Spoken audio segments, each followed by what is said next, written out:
बच्चों आज हम cell cycle and cell division chapter को पढ़ेंगे। इस चैप्टर को बिल्कुल बेसिक के साथ स्टार्ट करेंगे और एक टॉप नोच लेवल पर हम लेके जाएंगे। अच्छा, cell cycle cell division start करने से पहले अगर मैं आपसे पूछूं कि सेल एक्चुअली में कितने टाइप्स के होते हैं, तो आपने अपने प्रीवियस क्लासेस में पढ़ा होगा कि सेल जो कि दो टाइप्स के होते हैं, एक प्रोकैरियोटिक सेल्स होते हैं और दूसरा यूकैरियोटिक सेल्स होते हैं। अच्छा, किस बेसिस पे हम बोलते हैं कि एक प्रोकैरियोटिक सेल होता है और दूसरा यूकैरियोटिक सेल होता है? तो एक्चुअली में न्यूक्लियस मेम्ब्रेन के बेसिस पे बोलते हैं कि दो टाइप्स के सेल्स होते हैं, एक प्रो और एक यूकैरियोटिक सेल।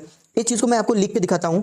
अगर मैं बात करूं सेल की, तो जो सेल होते हैं ये एक्चुअल में दो टाइप के होते हैं। कितने होते हैं? दो टाइप के। कौन कौन से? एक तो बेटा होता है आपका प्रोकैरियोटिक सेल, प्रोकैरियोटिक सेल, और दूसरा बच्चा होता है यूकैरियोटिक सेल। बेटा किस बेसिस पे हम बोल रहे हैं कि सेल दो टाइप्स के होते हैं, एक प्रोकैरियोटिक सेल एक यूकैरियोटिक सेल? तो एक्चुअली न्यूक्लियस मेम्ब्रेन के बेसिस पे बोला जाता है। किस बेसिस पे बोला जाता है? तो न्यूक्लियस मेम्ब्रेन के बेसिस पे। ठीक है, अगर न्यूक्लियस मेम्ब्रेन प्रेजेंट है तो उस सेल को हम बोलेंगे यूकैरियोटिक सेल, अगर न्यूक्लियस मेम्ब्रेन एब्सेंट है तो प्रोकैरियोटिक सेल बोलेंगे। यानी प्रोकैरियोटिक सेल में क्या होगा? इनमें क्या होगा? Nucleus membrane are absent, nucleus membrane are absent. ठीक, यानी इनमें अगर हम सपोज करो, मैंने बोला कि ये सेल है और ये सेल का सेल मेम्ब्रेन हो गया, सेल मेम्ब्रेन या प्लाज्मा मेम्ब्रेन। ठीक है, तो आपको पता है कि इसी के अंदर क्या पाए जाएंगे? साइटोप्लाज्म पाए जाएंगे।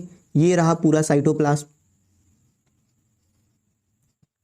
तो बेटा इस साइटोप्लाज्म के अंदर जो न्यूक्लियस मेम्ब्रेन होगा वो एब्सेंट होगा, लेकिन जेनेटिक मटेरियल यानी डीएनए वो प्रेजेंट होगा। वो कहां प्रेजेंट होगा? तो इसी साइटोप्लाज्म के अंदर हमें जेनेटिक मटेरियल यानी न्यूक्लियस दिखने को मिलेगा। तो ये रहा जेनेटिक मटेरियल, ठीक है, यानी डीएनए वगैरह। ठीक, उसी तरह बेटा जो यूकैरियोटिक सेल होगा, यहां पे क्या होगा? न्यूक्लियस मेम्ब्रेन प्रेजेंट होगा। तो यहां पे हम लिख सकते हैं कि न्यूक्लियस मेम्ब्रेन आर प्रेजेंट। यानी यहां पर किस तरीके का स्ट्रक्चर बनेगा? तो जैसे सपोज कर लीजिए कि बेटा ये सेल है, तो इस सेल के अंदर ये रहा पूरा साइटोप्लाज्म, ठीक, और बीच में बेटा इस तरीके से न्यूक्लियस मेम्ब्रेन होगा। ठीक है, तो ये ब्लैक से जो मैंने बनाया ये कहलाएगा न्यूक्लियस मेम्ब्रेन, और इस न्यूक्लियस मेम्ब्रेन के अंदर जेनेटिक मटेरियल मिलेगा। यानी हम इस तरीके से कुछ करके जेनेटिक मटेरियल यानी डीएनए दिखा सकते हैं कि ये रहा डीएनए या जेनेटिक मटेरियल। तो ये तो बात हो गई कि चलो टू टाइप्स ऑफ सेल्स होते हैं, एक प्रोकैरियोटिक सेल एक यूकैरियोटिक सेल। किस बेसिस पे बोल रहे हैं? न्यूक्लियस मेम्ब्रेन के बेसिस पे बोल रहे हैं। अगर न्यूक्लियस मेम्ब्रेन एब्सेंट है तो प्रोकैरियोटिक सेल, अगर न्यूक्लियस मेम्ब्रेन प्रेजेंट है तो यूकैरियोटिक सेल। ये स्ट्रक्चर बना के हम देख लिए। ठीक, यहां पे न्यूक्लियस मेम्ब्रेन दिखने को मिलेगा, जबकि प्रोकैरियोटिक सेल में जो जेनेटिक मटेरियल होगा वहां पे न्यूक्लियस मेम्ब्रेन एब्सेंट होगा, यानी जेनेटिक मटेरियल किसी भी न्यूक्लियस मेम्ब्रेन से सराउंडेड नहीं होगा। ठीक है, अब बेटा बात करते हैं कि चलो ठीक है, प्रोकैरियोटिक सेल क्या होता है, यूकैरियोटिक सेल क्या होता है, एक बेसिक हम समझ लिए। ठीक है, अब हम बात करेंगे कि चाहे प्रोकैरियोटिक सेल हो चाहे यूकैरियोटिक सेल हो, एक्चुअली इस सेल के अंदर ऐसा क्या होता है जिसकी वजह से उस सेल के पास दो ऑप्शन होते हैं, या तो वो सेल डिवाइड करे या तो वो सेल डाई कर जाए। ठीक है, तो अब हम देखेंगे कि basis of cell division, actually किसी भी सेल के अंदर जो डिवीजन होता है, वो चाहे माइटोसिस हो चाहे मियोसिस हो, वो एक्चुअली किस वजह से होता है। तो हमारा इस चैप्टर के अंदर पहला जो टॉपिक रहेगा वो ये रहेगा बेटा, बेसिस ऑफ सेल डिवीजन। क्या बेसिस है सेल डिवीजन का? एक्चुअली सेल डिवीजन क्यों होता है? तो बेटा इसका रीजन है disbalance in volume of nucleus and volume of cytoplasm, that is nucleocytoplasmic ratio, nucleocytoplasmic ratio बोल दो या इसी को इंडेक्स बोल दो। अच्छा, इसका मतलब क्या होगा? तो इसका मतलब होगा volume of nucleus upon volume of cytoplasm. बेटा जैसे सपोज कर लो कि ये यूकैरियोटिक सेल है, ठीक है, तो इस यूकैरियोटिक सेल का ये जो मैंने ग्रीन से बनाया है ये पूरा इसका साइटोप्लाज्म है, ठीक। और हमें पता है कि ये जो न्यूक्लियस मेम्ब्रेन है इसके अंदर भी एक फ्लूइड पाया जाता है, इसके अंदर भी एक फ्लूइड पाया जाता है। इसके अंदर जो फ्लूइड पाया जाता है इसे हम बोल सकते हैं न्यूक्लियोप्लाज्म, न्यूक्लियोप्लाज्म। तो इस सेल के अंदर एक्चुअली दो फ्लूइड है, एक तो साइटोप्लाज्म, ठीक, और दूसरा इस न्यूक्लियस के अंदर जो फ्लूइड है वो न्यूक्लियोप्लाज्म या कैरियोप्लाज्म। जब बेटा किसी भी सेल में डिसबैलेंस हो जाए, किसके किसके बीच में डिसबैलेंस हो जाए, तो वॉल्यूम ऑफ न्यूक्लियस, ठीक, एंड वॉल्यूम ऑफ साइटोप्लाज्म, जिसे हम क्या बोलते हैं, न्यूक्लियोसाइटोप्लाज्मिक रेशियो। जब भी किसी भी सेल के अंदर वॉल्यूम ऑफ न्यूक्लियस और वॉल्यूम ऑफ साइटोप्लाज्म इन दोनों के बीच में डिसबैलेंस हो जाता है, तब उस सेल के पास दो ऑप्शन होता है, या तो वो सेल डिवाइड कर जाए या तो डाई कर जाए। तो जो बेसिस ऑफ सेल डिवीजन होता है वो यही होता है, disbalance in volume of nucleus and volume of cytoplasm. इसी चीज को बोला जाता है न्यूक्लियोसाइटोप्लाज्मिक रेशियो। देखो आगे न्यूक्लियो आ रहा है तो पहले वॉल्यूम ऑफ न्यूक्लियस होगा, बाद में साइटो आ रहा है तो वॉल्यूम ऑफ साइटोप्लाज्म नीचे होगा, ठीक है। तो कोई भी सेल में अगर डिवीजन होता है तो डिसबैलेंस हुआ होगा किसमें, उसके न्यूक्लियोसाइटोप्लाज्मिक रेशियो के अंदर। या तो आप ये बोलो या तो आप बोल दो कि भाई उस पर्टिकुलर सेल के अंदर जो वॉल्यूम ऑफ न्यूक्लियस था और वॉल्यूम ऑफ साइटोप्लाज्म था उसके बीच में डिसबैलेंस हुआ, जिसके वजह से उस सेल के पास दो ऑप्शन थे, या तो वो डाई कर जाए या तो डिवाइड कर जाए, ठीक। अब बेटा हम तो ये जान गए कि एक्चुअली सेल डिवीजन क्यों होता है, ठीक है। अब हम देखेंगे टाइप्स ऑफ सेल डिवीजन, यानी अब हमारा इसके अंदर दूसरा जो टॉपिक होगा वो होगा टाइप्स ऑफ सेल डिवीजन।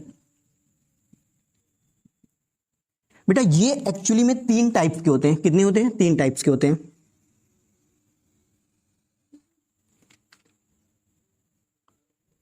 पहला होता है बेटा ए माइटोसिस सेल डिवीजन, ए माइटोसिस, आप ए माइटोसिस सेल डिवीजन बोलो या ए माइटोसिस डिवीजन बोलो, बात एक ही है। दूसरा होता है बेटा माइटोसिस, इसी को माइटोटिक भी लिख सकते हैं।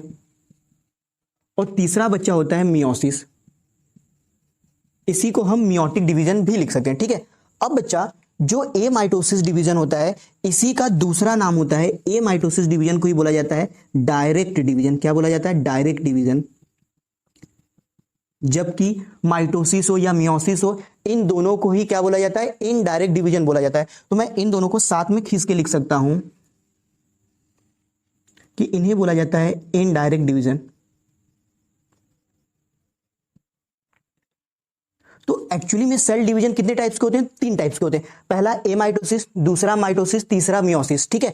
ए माइटोसिस को ही डायरेक्ट डिवीजन, माइटोसिस या मियोसिस को मिला के इनडायरेक्ट डिवीजन बोलते हैं, ठीक है। अब बेटा हम क्यों ए माइटोसिस को डायरेक्ट डिवीजन बोले हैं या जो माइटोसिस और मियोसिस है इन्हें हम इनडायरेक्ट डिवीजन बोले हैं, ये तब समझ में आएगा जब इसके आगे हम डिटेल में पढ़ेंगे, ओके बेटा। अब बेटा हम ए माइटोसिस को ही डायरेक्ट डिवीजन कहते हैं, इस चीज को हम डिटेल में पढ़ेंगे। हम देखेंगे कि ए माइटोसिस को ही डायरेक्ट डिवीजन क्यों बोला जाता है, ठीक है। तो अगला हमारा टाइप्स ऑफ सेल डिवीजन के अंदर हम पहला पढ़ेंगे ए माइटोसिस, या ए माइटोसिस डिवीजन को ही बोला जाता है डायरेक्ट डिवीजन। क्यों बोला जाता है ये हम देखेंगे अभी आगे, ठीक है। अब बेटा इसे डिस्कवर्ड किसने किया था, तो डिस्कवर्ड किया था फ्लेमिंग ने। तो हमारा पहला पॉइंट इसमें डिस्कवर्ड बाय फ्लेमिंग, ये साइंटिस्ट का नाम है, ठीक है। अच्छा दूसरा चीज हमें पता है कि ए माइटोसिस सेल डिवीजन को ही डायरेक्ट डिवीजन कहते हैं, तो एक पॉइंट हम ये भी लिख देते हैं कि also called direct division, direct division. अब बच्चा हम देखेंगे कि एक्चुअली ए माइटोसिस होता कैसे है, ठीक है। किसी भी पेरेंटल सेल को लेके हम देखेंगे कि ए माइटोसिस होता कैसे है। अच्छा हमें एक पॉइंट पता होगा, चाहे ए माइटोसिस हो, चाहे माइटोसिस हो, चाहे मियोसिस हो, जो सेल डिवीजन का बेसिक रूल होता है कि पर्टिकुलर किसी भी सेल के अंदर सबसे पहले उसका न्यूक्लियस डिवाइड करेगा, उसके बाद में साइटोप्लाज्म डिवाइड करेगा। इसीलिए हम कहते हैं कि nucleus division is followed by cytoplasmic division, या तो ये बोल दो या तो हम ये भी बोलते हैं कि karyokinesis is followed by cytokinesis, ठीक है। तो वही हम पॉइंट लिख देते हैं क्या, कि न्यूक्लियस डिवीजन, न्यूक्लियस डिवीजन, अच्छा न्यूक्लियस डिवीजन को क्या बोलते हैं, karyokinesis, karyokinesis is followed by cytoplasmic division, cytoplasmic division. Cytoplasmic division को बेटा हम लिख सकते हैं साइटोकाइनेसिस, ठीक है, तो आप बोल दो कि nucleus division is followed by cytoplasmic division या karyokinesis is followed by cytokinesis, बात एक ही है। अब हम एक पेरेंटल सेल लेके देखेंगे कि एक्चुअल में ए माइटोसिस किस वजह से होता है, कैसे होता है, ए माइटोसिस को डायरेक्ट डिवीजन क्यों कहते हैं। ठीक है, तो एक पेरेंटल सेल लेते हैं। ठीक है, अब बेटा सपोज कर लीजिए कि ये कोई एक पेरेंटल सेल है। ठीक, ये एक कोई पेरेंटल सेल है, तो इस पेरेंटल सेल का ये प्लाज्मा मेम्ब्रेन या सेल मेम्ब्रेन हो गया। ठीक, इसके अंदर न्यूक्लियस होगा, ये रहा न्यूक्लियस मेम्ब्रेन, लेबलिंग कर देते हैं, ये रहा न्यूक्लियस मेम्ब्रेन, और इस न्यूक्लियस मेम्ब्रेन के अंदर ये रहा जेनेटिक मटेरियल। ठीक, जेनेटिक मटेरियल यानी डीएनए वगैरह। ठीक, अब बेटा होता क्या है, हमें पता है कि जैसे ये पेरेंटल सेल है, तो अगर इस पेरेंटल सेल के अंदर ए माइटोसिस सेल डिवीजन हो रहा है तो सबसे पहले इसका न्यूक्लियस डिवाइड करेगा, उसके बाद में साइटोप्लाज्मिक डिवीजन होगा। इसीलिए तो हमने लिखा कि nucleus division is followed by cytoplasmic division, यानी इस सेल के अंदर सबसे पहले क्या होगा, न्यूक्लियस डिवीजन या कैरियोकाइनेसिस, कोई एक हम लिख देते हैं। हम लिख देते हैं कि इसके अंदर सबसे पहले क्या होगा, न्यूक्लियस डिवीजन यानी कैरियोकाइनेसिस। ठीक, अगर बेटा न्यूक्लियस डिवीजन होता है तो होता क्या है कि ये सेल था हमारा। ठीक, ये न्यूक्लियस में कंस्ट्रिक्शन होगा कुछ इस तरीके से। ठीक, और इसके अंदर ये रहा जेनेटिक मटेरियल यानी डीएनए। ठीक, तो यहां पे क्या हुआ, यहां पे न्यूक्लियस कंस्ट्रिक्शन हुआ, न्यूक्लियस कंस्ट्रिक्शन हुआ। अच्छा बेटा, अगर एक बार न्यूक्लियस डिवीजन हो गया तो अब क्या होगा, साइटोप्लाज्मिक डिवीजन यानी साइटोकाइनेसिस होगा। तो पहले नंबर पर तो न्यूक्लियस डिवीजन हो गया, इसे हम एक नंबर दे देते हैं। इसके बाद में इसी सेल के अंदर दूसरे नंबर पे क्या होगा, यहां पे साइटोप्लाज्मिक डिवीजन होगा, साइटोप्लाज्मिक डिवीजन होगा। इस साइटोप्लाज्मिक डिवीजन को हम 2 नंबर दे देते हैं क्योंकि न्यूक्लियस डिवीजन को 1 नंबर दिए हैं। तो अब इसमें क्या होगा, कुछ इस तरीके से हो जाएगा बेटा।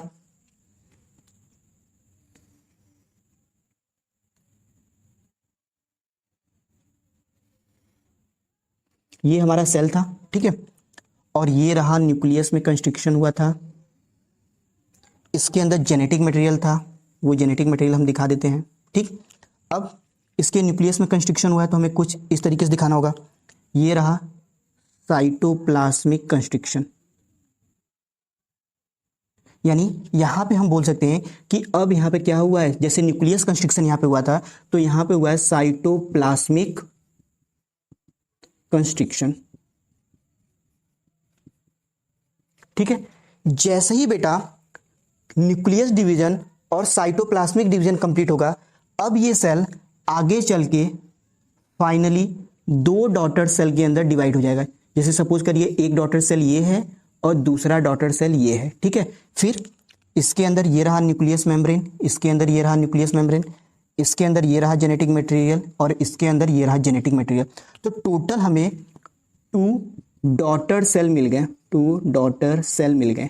ठीक, तो एक बार अगर ए माइटोसिस हुआ तो इससे 2 डॉटर सेल मिल गए। ठीक है, वो हमें रूल लिखा कि सबसे पहले न्यूक्लियस डिवाइड करेगा यानी कैरियोकाइनेसिस होगा, उसके बाद में साइटोप्लाज्मिक डिवीजन होगा यानी साइटोकाइनेसिस होगा, और फाइनली हमें 2 डॉटर सेल मिल जाएगा। अब बेटा ए माइटोसिस को ही हम डायरेक्ट डिवीजन क्यों करें, ये चीज एक्चुअली होता क्या है कि इसमें जो 2 डॉटर सेल बनता है, ठीक है, हो सकता है किसी डॉटर सेल का साइज ज्यादा हो, किसी का कम हो। ठीक है, इसमें किसी भी तरीके का क्रोमोसोम का फॉर्मेशन नहीं हुआ है, किसी भी तरीके का स्पिंडल फाइबर का फॉर्मेशन नहीं हुआ है। ये न्यूक्लियस मेम्ब्रेन रिमेन इंटैक्ट रहा पूरे सेल डिवीजन के दौरान, इसीलिए ए माइटोसिस को क्या कहते हैं, डायरेक्ट डिवीजन कहते हैं। ये पॉइंट अभी हम लिख लेते हैं। ओके ओके, अब बेटा हम ये पॉइंट लिखेंगे कि ए माइटोसिस को डायरेक्ट डिवीजन क्यों कहते हैं। ठीक है, तो हमारा पॉइंट है वाई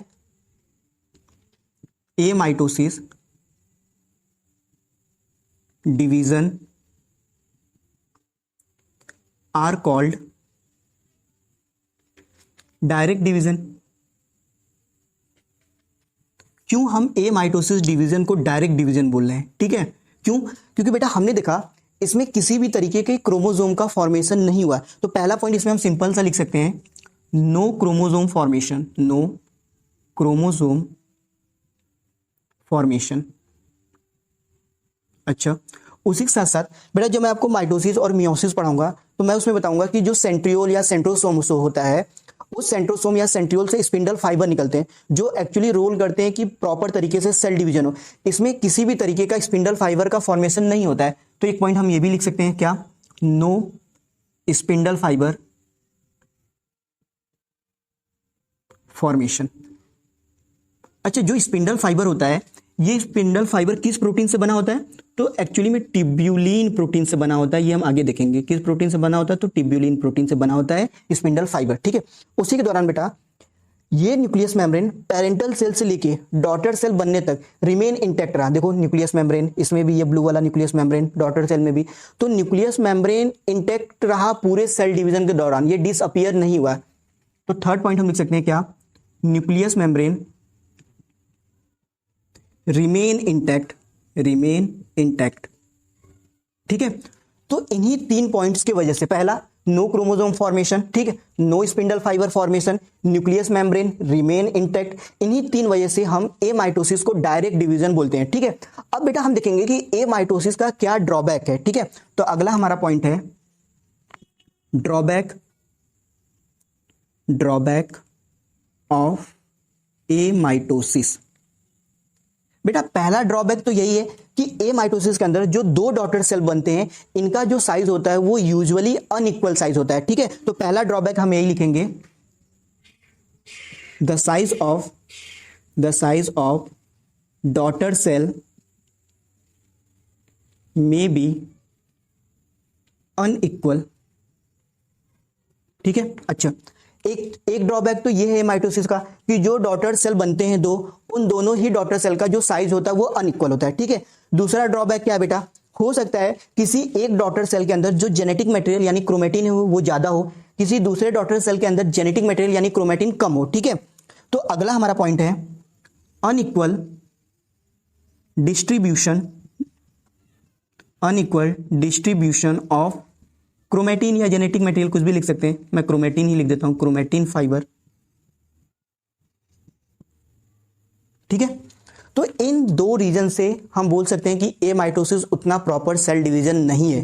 पहला कि जो 2 डॉटर सेल का साइज होगा वो अनइक्वल होगा। दूसरा, किसी एक डॉटर सेल में क्रोमेटिन मटेरियल यानी जेनेटिक मटेरियल ज्यादा होगा, किसी दूसरे में कम होगा, ठीक। उसके बाद हम देखेंगे बेटा कि ए माइटोसिस के एक्चुअल में एग्जाम्पल क्या है, ठीक है। तो अब हम देखेंगे इसके एग्जाम्पल।